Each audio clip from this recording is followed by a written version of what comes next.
From Point Break to Bill and Ted and now to John Wick, who out there doesn't love Keanu Reeves?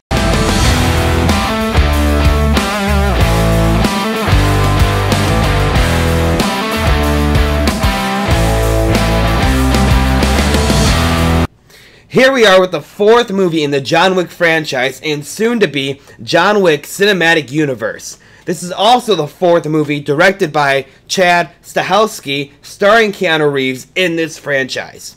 This movie seems to be the biggest thing right now, being talked about by everyone, not just in the film community, but all around the world.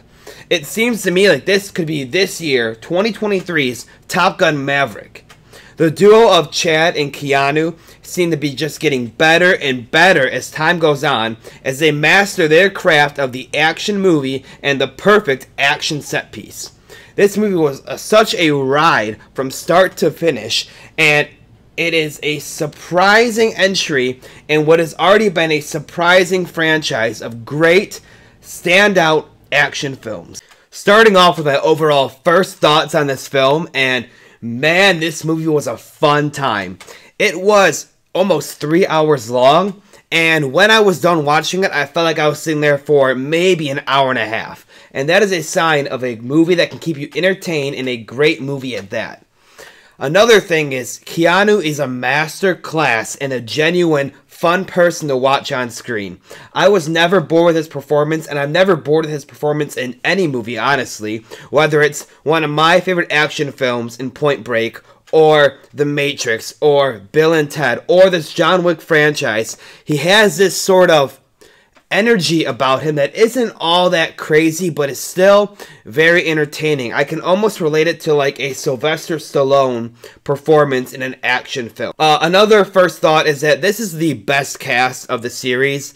The characters of Kane and Nobody are great new additions, and the returning cast of Winston and King are also great to see on screen.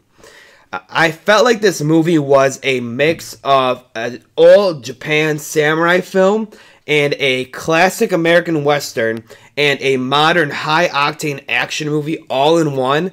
And I love all three of those genres, and I felt like the clash of them together, the mix of them together in this movie was handled perfectly. I saw this movie with my dad, and he loves this movie, and he also loves this franchise.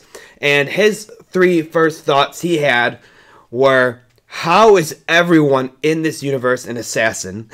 How does no one around care about all the fighting and death happening? And how does John Wick survive all these insane falls from 5, 10-story buildings and all these cars crashing into him, all these cars constantly hitting him? How is he still alive?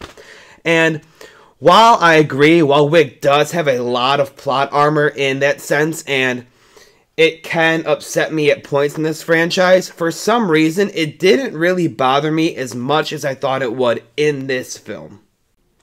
Getting right into the positives of this film, and out of all 4 John Wick movies we have gotten, this one has the best cast of characters to date. They have a great villain who's established very early on by his actions as someone who you want to hate and someone who you love to hate. What he does in the first 10 minutes of this film makes him so despicable and so hated by fans of this franchise that you just can't wait for his demise. He is someone who is shown to have very high stakes as a character, and someone who is very hated and who is established as this hardcore villain right away. And I think that really adds to this movie and having a villain that is so good for this franchise. We also have some great returning characters, my 2 favorite being Winston and King. I think King is a fantastic character, and Laurence Fishburne does a really good job of making him a fan favorite with his very little screen time that he has in this franchise. Winston is also a favorite character of mine. He's someone that at times you hate, but most of the time you love. And you try to figure out if he's doing things for his friends like John Wick, or if he's just doing things for himself. It's kind of a character arc that you're not really sure if it's happening, if he's progressing, or what's going on with him in this franchise. Besides those returning characters and the main villain, we also have a bunch of new side characters that I really love and are some of my favorite John Wick has given us. These characters are introduced as not sure if they're villains, anti-heroes, anti-villains, or heroes. And two of my favorites of these are Kane and Nobody. Great characters in this movie. Kane is sort of like this John Wick universe version of Daredevil, where he is a blind assassin. And Nobody is another great just character who is in there for the bounty on John Wick, who also has a dog who is a killer dog and attacks the bad guys in this film, which is something that we are seeing a lot of in this John Wick franchise. Ever since that first movie, a lot of love for the dogs. Another side character who I really appreciated was the old man at the Osaka hotel, the Osaka manager for that Continental. He was a really great character. Didn't have a lot of screen time, but the scenes that we got with him were phenomenal. I felt for all these characters, even the new side characters that we just got to meet this movie, and I didn't want anything bad to happen to them. And when there's characters in a movie who you are hoping survive, you're hoping make it to the end, that's how you know that they are very well written, especially when they're brand new characters that you don't have a lot of time to grow with. I think this movie was another great expansion of the world of John Wick. Ever since the second film, we keep getting more and more backstory into this world of assassins and this world of the Continental and the High Table. And I think this movie expanded perfectly to each action scene. They're kind of pulled on from different inspirations. The first is a samurai shootout scene, and another one is a car roundabout scene that leads into a fight in an abandoned building that is filmed with an overhead drone shot that is about 30 to 40 minutes long, this entire action scene, and you never feel like it's dragged on. You feel like it keeps moving and progressing, and it's just filmed so beautifully. Especially with that drone shot I mentioned.